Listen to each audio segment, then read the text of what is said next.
El principal problema de convivir con especies animales exóticas radica en el impacto negativo que pueden tener tanto en el ecosistema como en las personas.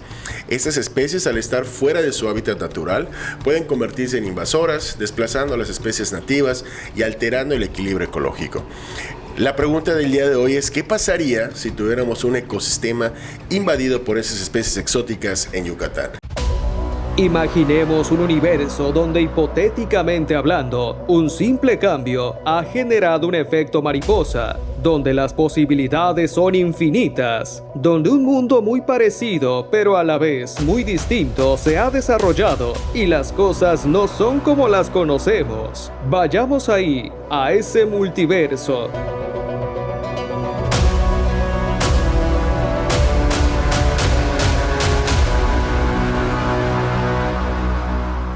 Y para eso, Ángel, bienvenido. Invitamos a mi buen amigo José Joy, que es así, yo creo que la persona más atrevida en cuanto a animales aquí en todo el estado de Yucatán, a que nos platique de este tema. José, ¿existe en Yucatán una invasión de especies exóticas? Sí hay, claro que sí hay. Son a una escala menor, pero sí hay reportes de especies invasoras, por ejemplo, especies acuáticas, como podría ser el caso del pez león. Este ejemplar que está aquí, por ejemplo, el día de hoy, es una iguana verde. Actualmente ya está reportada como dentro de su área de distribución en la península de Yucatán en su totalidad, pero originalmente estaba reducida a la parte de la Riviera Maya y parte del Pacífico de la República Mexicana.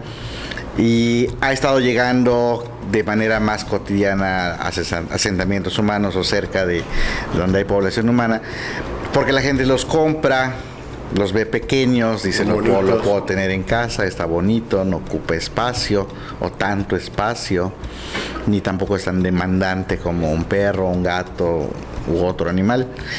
Pero conforme empiezan a ver la demanda de tiempo, de dinero y también de otro tipo de atenciones que requieren, por ejemplo, personal veterinario que se haga cargo de ellos y lo costoso que puede llegar a ser, pues mejor lo que optan es por deshacerse de ellos y los liberan a un hábitat que, aunque no es el ideal, pues estas tienen la capacidad de adaptarse y pueden sobrevivir. Entonces esas especies ya están reportadas como especie introducida al estado, que ya coexiste y puede convivir con otras especies, pero realmente puede poner en riesgo otras especies animales.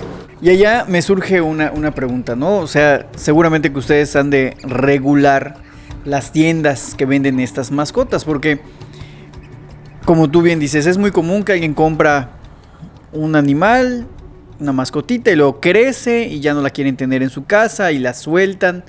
¿Qué regulación o qué pueden hacer para que estas tiendas garanticen, que creo que está imposible, pues que nos invadan especies que no son de la región?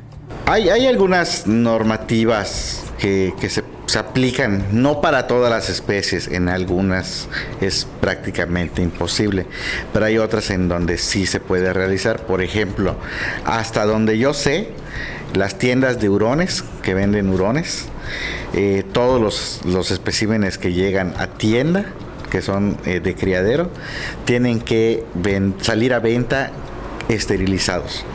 O sea, ya vienen imposibilitados para reproducirse.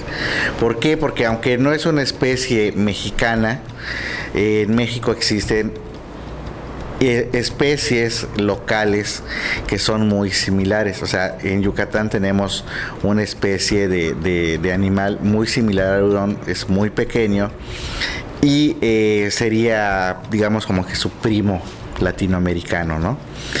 Y puede ser competidor con esta especie o podría reproducirse con él y salir aberraciones, ¿no? En ese caso sí hay algunas regulaciones, ¿no? Por ejemplo, ahí todos los animales vienen esterilizados. Hay otras especies con las que no, por ejemplo, los erizos.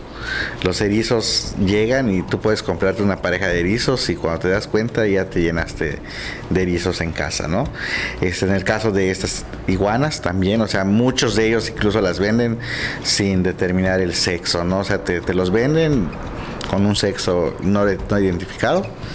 Y si tienes más de un ejemplar, pues probablemente se reproduzcan, ¿no? Y Igual por ejemplo, como con las tortugas. disculpe que te interrumpa, esta iguana, si llega de otro medio, ¿puede reproducirse con las especies locales de iguana? O sea, sí hay esa posibilidad. Podría haber una hibridación, es factible. factible, sí, siendo especies del mismo género. Tal es el caso, por ejemplo, los tigres con leones o otro tipo de equinos, por ejemplo, que hay cruzas, ¿no? Por ejemplo, se ha reportado ahí cebras con burros y demás, entonces sí es posible, pero documentado hasta donde yo sé, al menos aquí en México no, pero podría darse el caso. ¿Y cuáles son las especies que hoy en día aquí en la región del sureste ya nos han invadido, ¿no? Que tengan cierto registro, que tú andando por el monte, por no lo sé, de pronto digas, chispas, esa especie no es de esta región, que entonces ya empiecen a llevar como que un censo de esta invasión, ¿no? No hay datos estadísticos de eso, realmente no hay un órgano que se dedique a realizar este tipo de actividades. Hay reportes, obviamente, por biólogos que se dedican a monitoreo de especies en campo, donde se han reportado especies, no tanto con especies exóticas, sino con especies mexicanas, que de repente dices, ay, mira, esta no es común que llegue aquí, ¿no? O sea, por ejemplo, la araña violinista, que no estaba distribuida en Yucatán, ya hay reportes de que ya está aquí y se cree que llegó por movilización de maderas. En el caso de estas, pues la gente muchas veces las compra y las libera luego de ya no quererlas tener. Hay un problema muy serio que puede llegar a ocurrir si es que no ya ha ocurrido, por ejemplo, con serpientes, ¿no? Ahí es uno de los focos donde te está la atención de muchos biólogos y veterinarios que nos dedicamos a esto, sobre todo con las pitones reticuladas o las pitones bola. Aunque tienen un hábitat muy diferente al de Yucatán, pues tienen la capacidad de adaptarse, sí. Y en la ciudad de repente se han reportado de que te dicen, oye, hay una boa que tiene más de 3 metros, ¿no? Tiene 5, y dices, bueno, muchas veces la gente exagera, pero en algunos casos de gente que sí conoce y es creíble la situación, dice, bueno, un ejemplar muy parecido a la boa, que tenga esas características, pues podría ser un pitón, ¿no? Que se escape de alguna casa, que esté por ahí nada más desplazándose, pero reportes concisos tal cual, por ejemplo, en el Everglades de Florida, ahí es un problemota. De hecho, ahí el gobierno ya está tomando cartas en el asunto y tienen que hacer movilizaciones de esa fauna introducida. La capturan, pagan por captura de ejemplares, ya sea de anacondas, ya sea de pitón bola, pitón reticulado, pitón malayo, ¿sí? Porque ya te desplazado mucha fauna local en los pantanos, entonces ahí sí es un problema muy serio, ¿no? Aquí al menos no ha llegado a ese nivel, ¿no? ¿Y cuál sería la consecuencia? Por ejemplo, platicábamos antes de entrar a cuadro sobre los iguanitos estos que llegaron en aquel huracán Gilberto, si no me equivoco, y van desplazando, se van comiendo otras especies. ¿Cuál sería la consecuencia, digo, a largo plazo? Que de pronto tengamos una invasión, no sé, pongamos de estas iguanas verdes. Inmediatamente podría ser desplazamiento de otras especies, ya sea por competencia directa por el alimento o los recursos bióticos, o la depredación misma de otros ejemplares, ¿no? O sea, por ejemplo, esas iguanas cuando llegan a una talla muchísimo más grande, ya son capaces de comerse roedores. Entonces, en Yucatán hay una gran diversidad de roedores endémicos, entonces podría haber alguna afectación de especies locales que sean afectados por especies exóticas. Wow. Okay. Ahora, en cuanto a personas que de repente, por ser exóticos, de repente dicen, pues yo quiero en mi casa, o tengo un jaguar, o tengo, que eso todavía hasta hace unos agarra con cuidado, Joey, por favor.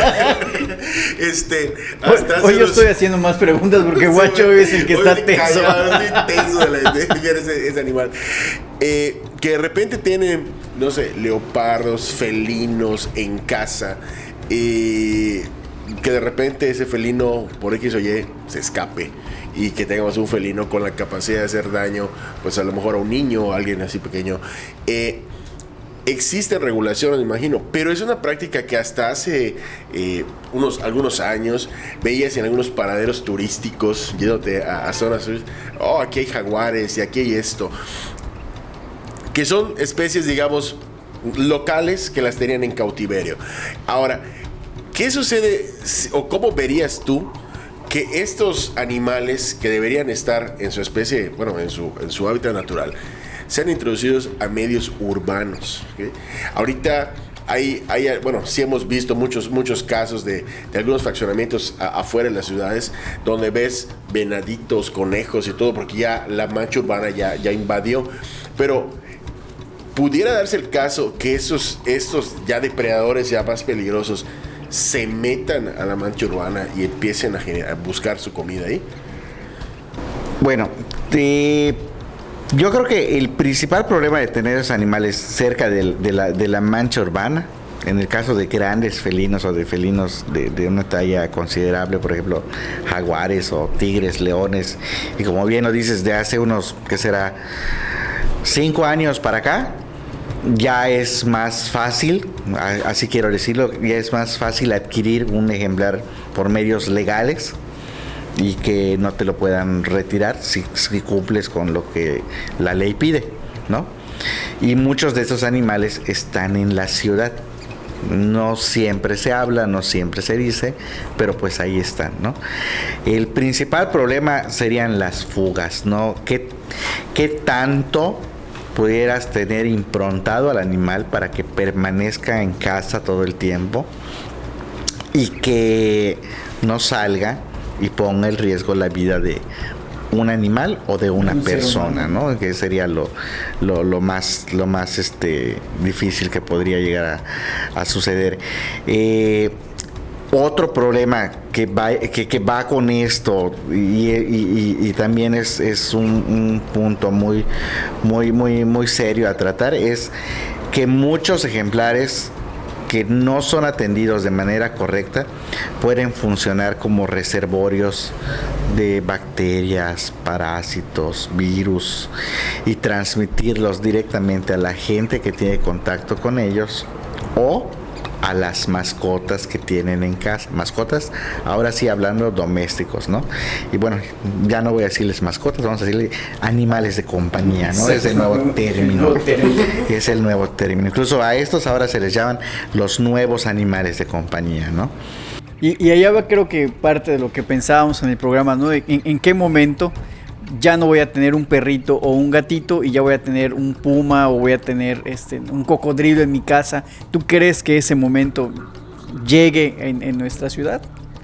Ya está. Mira, yo me dedico, trabajo como profesor, ¿no? Pero de repente igual doy consultas.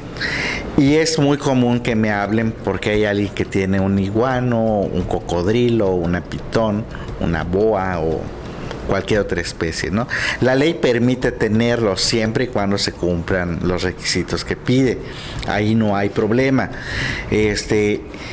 Y creo que la ley se ha ido modificando para tener más acceso a estos animales y también tenerlos de una forma más regulada, ¿sí? Se ha vuelto muy común, ya mucha gente está optando por ese tipo de animales, muchas veces porque son atractivos, porque a veces quieren innovar con algo que sea fuera del estándar de la tenencia, ¿no? De un perro o un gato. Y pues mucha gente, son modas también de repente, ¿no? O sea, te podría decir, cuando empezaron a darse los primeros encuentros de fauna exótica como nuevos animales de compañía, hubo un boom porque todos tenían pitones, ¿no? Pitón bola, pitón reticulado, ¿no? De repente fue descendiendo y de repente que camaleones, ¿no? Y empiezan a adquirir camaleones. O citasiformes, hablemos de los no mexicanos, porque los mexicanos está prohibida su comercialización, pero los que exportan, pues tenemos una gran cantidad de especies. Y cada uno de ellos demanda diferentes situaciones. Y ahí está igual en la responsabilidad de la gente que quiera tenerlos, ¿sí? Hay gente que dice, bueno, yo no tengo tiempo para tener un animal.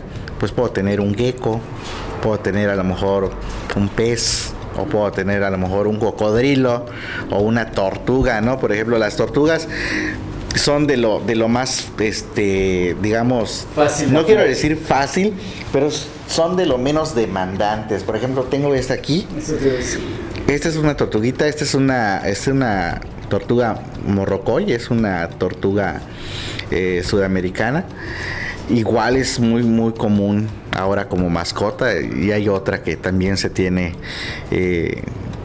como animal de compañía, la sulcata. Son ejemplares muy longevos, pero no demandan tanto tiempo. Sí, o sea, con que tengan un espacio adecuado, con que tengan agua, con que tengan alimento disponible, un poquito de sol. Si te quieres evitar los problemas digamos, de temperatura, les compras un calefactor, les vas monitoreando el ambiente controlado en el terrario, y se hace un poco más práctico para esa gente que a lo mejor no tiene tanto tiempo como con un perro o con otros animales, ¿sí? Entonces ahí hay para todos los gustos, ¿no? Por ejemplo, las iguanas no a todos les gustan. Por ejemplo, aquí al doctor definitivamente no es uno de sus animales favoritos. No es mi hit. Pero por ejemplo, lo de las tortugas, sí, yo recién me casé con mi esposa. La primera mascota que tuvimos fue una tortuga, luego tuvimos otra tortuga que esa logró salir y se nos escapó, entonces le hicimos una pues más grande donde los tenemos, que tiene tierra, tiene su pileta de agua, y pues digo, como igual las tortugas se van domesticando, porque a veces yo me doy cuenta que como que ya sabe cuando le vamos a dar comida, porque sale del agua y ya sabe como que ese momento, esperando, ¿no? Sí. Por ejemplo, las tortugas, por más, digamos, inocentes que se vean, ese sí es un problema igual con las tortugas, las japonesas, por ejemplo. Sí, tortuga de orejas rojas o la japonesa. Sí. Y ya están prohibiendo su comercialización en algunas zonas del país, o en todo el país, no lo sé, la verdad, pero la gente las compra y luego las liberan por cualquier motivo, ¿no? Yo uso un término que a lo mejor no es el mejor, pero los tienen como animales de entrenamiento. Les dicen a sus hijos, si puedes con una tortuga, pasas al perro, y si puedes con el perro, con uno más grande, ¿no? Y conforme el niño va perdiendo interés con esos animales, los van dejando, los abandonan, ¿no? Y es un problema igual. Sí, una cosa, por ejemplo, tenemos igual, a ver, le digo a mi esposa, a mí casi no me gustan las mascotas, ¿no? Por la responsabilidad de tenerlas, ¿no? Y a veces le digo, ¿cómo pasamos de una tortuga, ahora tortuga, perro y gato, ¿no? El gato va, la huele, a veces la toca y la tortuga, como que igual se van adaptando los tres animales entre sí, porque igual el perro a veces va, la observa, y, o sea, su ambiente de ellos tres es bien curioso. El gato se sube sobre el perro y a veces están jugando entre ellos, ¿no? No salta. No sé que no, pero en el caso de las tortugas, yo no lo sabía. Por ejemplo, acá en el canal tenemos un tortugódromo. A ver si te lo podemos enseñar ahorita antes de terminar el programa. No sé, como 15, 20 tortugas tenemos. Y yo a veces las toco y me decían, no, porque son muy antihigiénicas. Y a veces uno no tiene esos cuidados con estas especies, ¿no? Que es lo que tú de pronto dices, pues ya no lo sé cuidar y lo suelto. Sí, bueno, ese es otro tema con el que yo estoy trabajando de unos años para acá. Sobre todo con los reptiles. Estoy trabajando con otros profesores del campus. Estamos haciendo una línea de investigación algunos temas relacionados con los reptiles como reservorios de algunas bacterias y de parásitos. Entonces, hemos encontrado aproximadamente unos 20 géneros de especies de bacterias en cloaca y en boca de reptiles, ¿no? Y pues bueno, donde está la boca y donde está la cloaca está el resto de la casa del animal. Entonces, el tocarlos también pues es un foco de infección para las personas, ¿no? Y principalmente de problemas, sobre todo gastroentéricos. Entonces sí hay que tener cierta higiene, ciertos cuidados. Por ejemplo, normalmente con esta, pues digamos que tengo la confianza de que pues la tengo conmigo desde hace ya un rato, ¿no? Y la estoy tocando sin ningún, digamos, tipo de protección, ¿no? Pero, por ejemplo, en consulta, tanto los chicos que me ayudan en el campus como los colegas con los que trabajo, es animal que llega es guante. O sea, aunque me digan está limpio, está bien cuidado, no, es animal que llega es guante, ¿sí? Y si voy a agarrar 2, 3 animales en un mismo periodo de tiempo, es guante por animal, guante por animal. Y me dicen, ¿cuánto gastas de guantes? No me importa, es mi salud, ¿no? Es mi salud.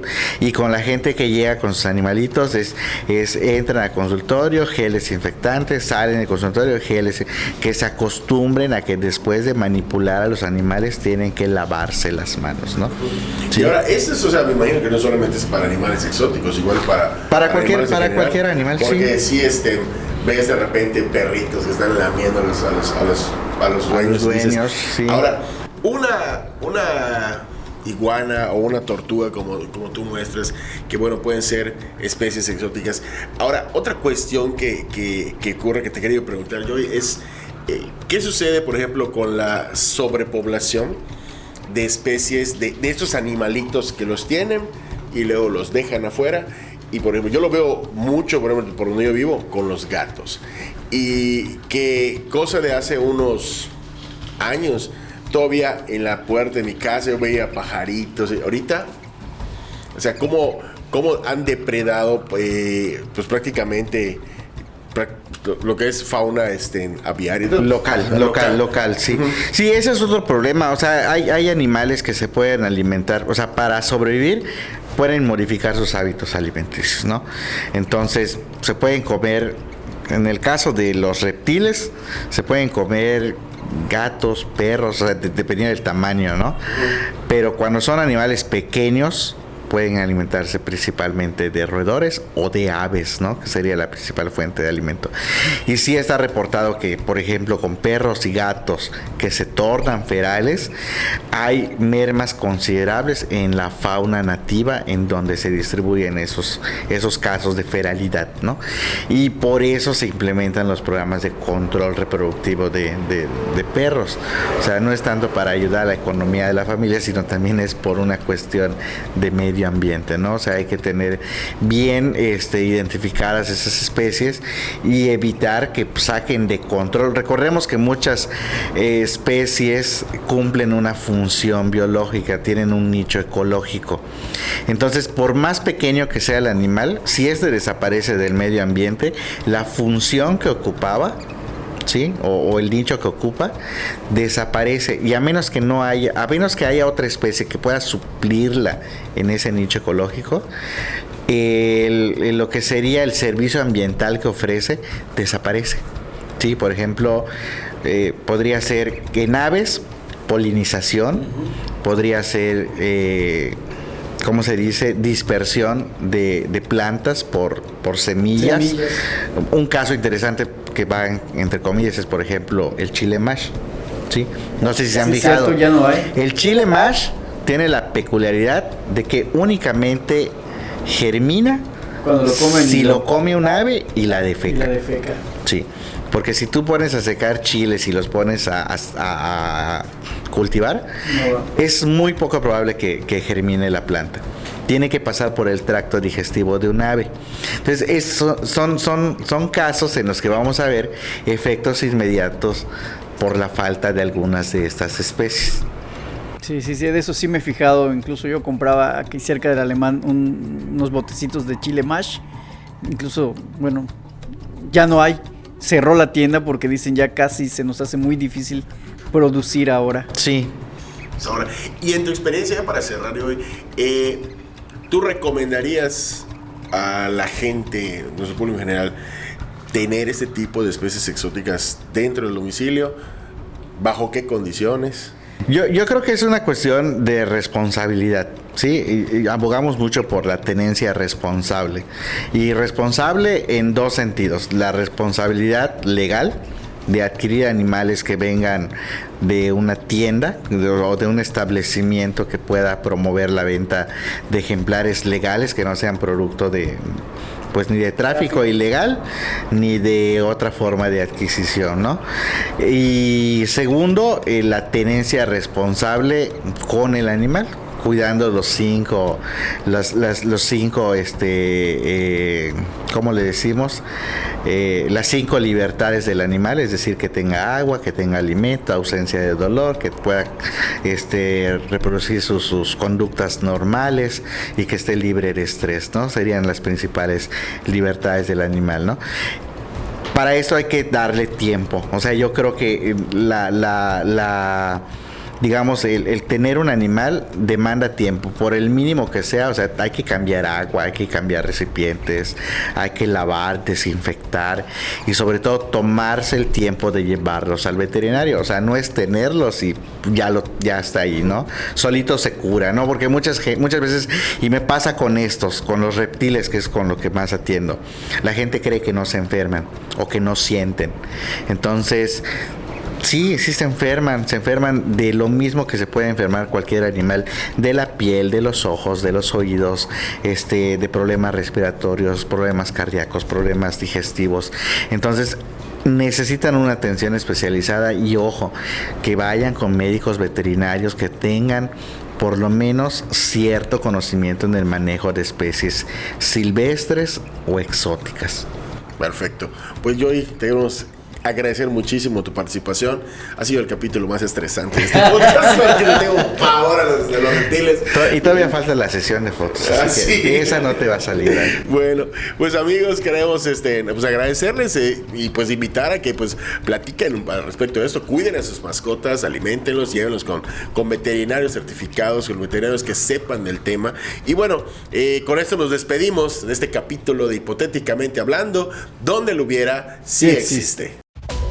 Imaginemos un universo donde, hipotéticamente hablando, un simple cambio ha generado un efecto mariposa, donde las posibilidades son infinitas, donde un mundo muy parecido pero a la vez muy distinto se ha desarrollado y las cosas no son como las conocemos. Vayamos ahí, a ese multiverso.